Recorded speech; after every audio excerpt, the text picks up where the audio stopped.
Earlier today, during the Prime Minister's questions, an anti-British leftist Labour MP stood up and asked the Prime Minister, Rishi Sunak, to apologise for what the British Empire did centuries ago and told him to use taxpayers' money to give reparations to other countries.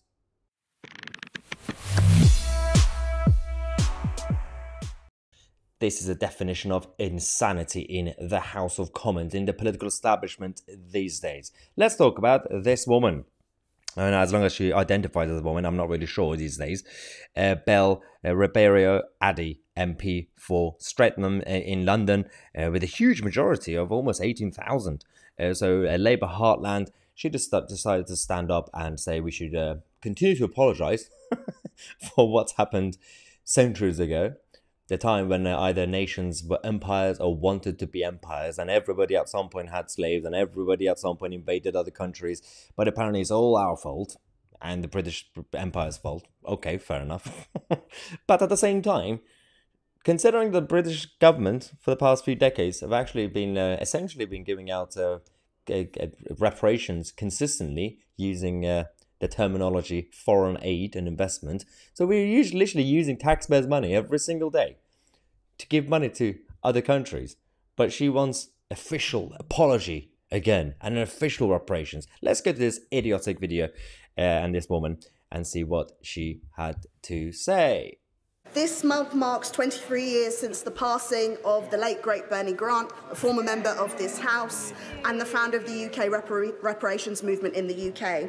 In his last Prime Minister's questions before his death, he asked for an apology to the people of African descent, living and dead, for our country's role in slavery and colonialism. But since then, Prime Ministers and heads of state have only ever expressed sorrow or deep regret.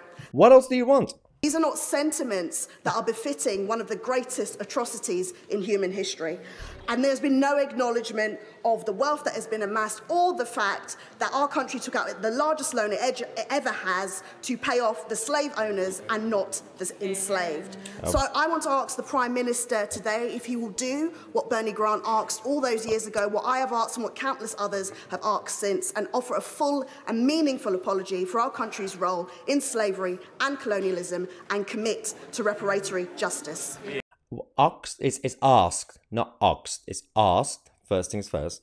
Secondly, I'm really looking forward to seeing what Rishi Sunak is going to say. Is he going to apologise? Is he going to give reparations? Let's get into it. Minister.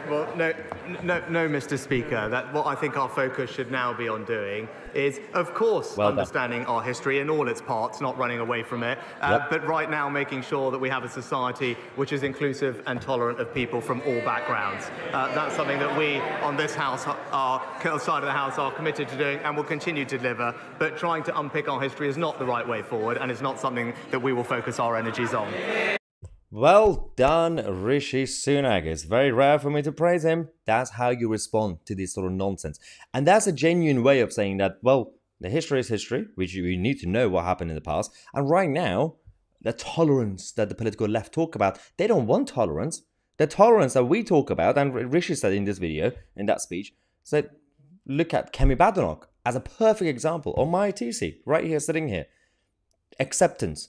Like, you might have a different heritage, or your ancestors, your parents had a different heritage. As long as you're British now, as long as you follow the rules, follow the culture, then that's fine. We are tolerant.